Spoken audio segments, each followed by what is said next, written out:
నేటితో పార్లమెంట్ సమావేశాలు ముగియనున్నాయి. నేటి నిరసనల అంశంపై విపక్షాలు ఆందోళనతో ఉభయ సభల్లో ప్రతిష్టంభన కొనసాగుతుంది. 18 రోజులుగా పార్లమెంటు లోపల వెలుపల విపక్షాలు ఆందోళనలు కొనసాగించాయి. 18 రోజు బుధవారం సజావుగా సాగలేదు. ప్రతిపక్ష సభ్యుల ఆందోళనల మధ్య ఎటువంటి కార్యకలాపాలు జరగకుండానే వాయిదా పడ్డాయి. దీంతో పార్లమెంటు సమావేశాలు మొదలై జూలై 20 నుంచి ఇప్పటిదాకా 18 రోజులు సభా కార్యకలాపాలు తుడిచిపెట్టుకుపోయాయి. ఇక మిగిలింది చివరి రోజైన ఇవాళ మాత్రమే. అధికార ప్రతిపక్షాలు పట్టు వీడకపోవడంతో ఆఖరి రోజు సజావుగా సాగేది అనుమానంగానే కనిపిస్తోంది. చర్చకు సిద్ధమని బుధవారం కేంద్ర హోంశాఖ మంత్రి అమిత్ షా సవాల్ విసిరారు. చర్చకు ప్రతిపక్షం అంగీకరిస్తే పార్లమెంట్ సమావేశాలను పొడిగించడానికి సిద్ధమని కేంద్రం తెలిపింది. అయితే ఆయన లెక్చర్ వినడానికి సిద్ధంగా లేమని ప్రతిపక్షం ఆ సవాల్ను తోసిపుచ్చింది. బుధవారం గందరగోళం మధ్యే మైన్స్ బిల్లుకు లోక్సభ ఆమోదం తెలిపింది. ఎఫ్సిఆర్ఏ బిల్లును జేసీసీకి అప్పగించింది.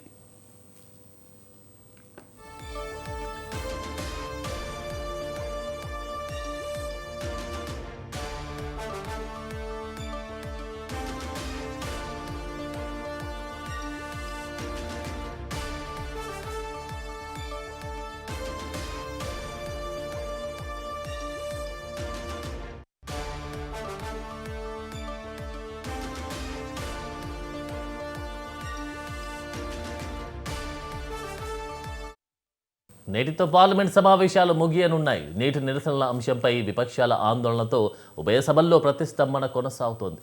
18 రోజులుగా పార్లమెంటు లోపల వెలుపల విపక్షాలు ఆందోళనలు కొనసాగించాయి. 18వ రోజు బుధవారం సజావుగా సాగలేదు. ప్రతిపక్ష సభ్యుల ఆందోళనల మధ్య ఎటువంటి కార్యకలాపాలు జరగకుండానే వాయిదా పడ్డాయి. దీంతో పార్లమెంటు సమావేశాలు మొదలైన జూలై 20 నుంచి ఇప్పటిదాకా 18 రోజులు సభా కార్యకలాపాలు తుడుచుకుపెట్టుకుపోయాయి. ఇక మిగిలింది చివరి రోజైన ఇవాళ మాత్రమే. అధికార ప్రతిపక్షాలు పట్టు వీడకపోవడంతో ఆఖరి రోజు సజావుగా సాగేది అనుమానంగానే కనిపిస్తోంది. చర్చకు సిద్ధమని బుధవారం కేంద్ర హోంశాఖ మంత్రి అమిత్ షా సవాల్ విసిరారు.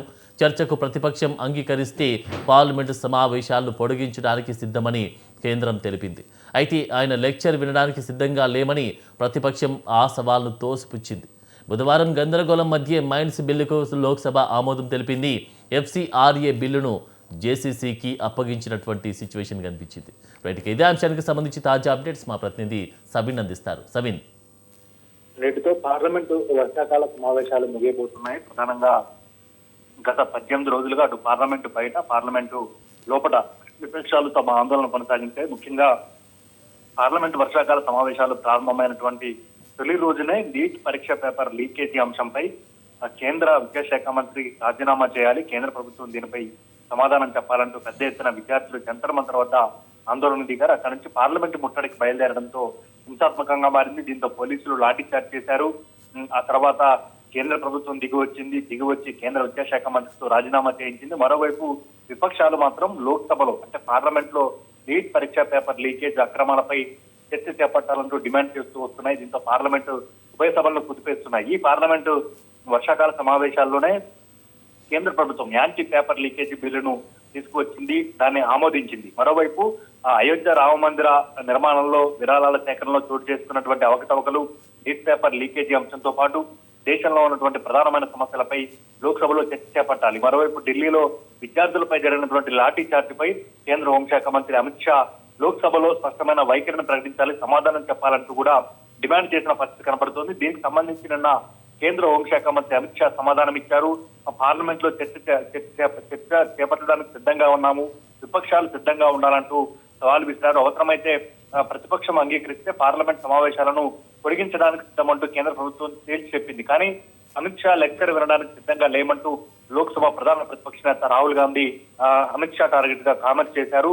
బుధవారం గందరగోళం మధ్యనే మైన్స్ బిల్లుకు లోక్సభ ఆమోదం తెలిపింది. మరోవైపు ఎఫ్సిఆర్ఏ విదేశీ నుంచి వచ్చేటువంటి విరాళాలకు సంబంధించినటువంటి బిల్లును ఏపీసీకి కేంద్ర ప్రభుత్వం అప్పగించినటువంటి పరిస్థితి అయితే మనకు కనబడుతుంది. లోక్సభలో ఈ రోజు చివరి రోజు పార్లమెంట్ సమావేశాలు ఈ రోజు చివరి రోజు కావడంతో ఈ రోజు సమావేశాలు ఏ విధంగా జరుగుతాయనేది మాత్రం ఆసక్తికరంగా మారిందని చెప్పుకోవచ్చు. 18 రోజుల పాటు జరిగినటువంటి పార్లమెంటు సమావేశాలు నిరసనల మధ్య, ప్రతిపక్షాల నిరసనల ఆందోళన మధ్యనే జరిగాయని చెప్పుకోవచ్చు. మొత్తానికైతే ఈసారి పార్లమెంటు వర్షాకాల సమావేశాల్లో నీట్ పేపర్ లీకేజీ అంశం, అయోధ్య రామ మందిర నిర్మాణ అంశం ఇట్లాంటి అంశాలు ప్రధానంగా హైలైట్ అయ్యాయి, తెరపైకి వచ్చాయి. ఈ అంశాలపైనే ప్రతిపక్షం కేంద్ర ప్రభుత్వాన్ని టార్గెట్ చేస్తూ ఈ పార్లమెంట్ సమావేశాలను స్తంభింపజేసినటువంటి పరిస్థితి మనకు కనపడింది.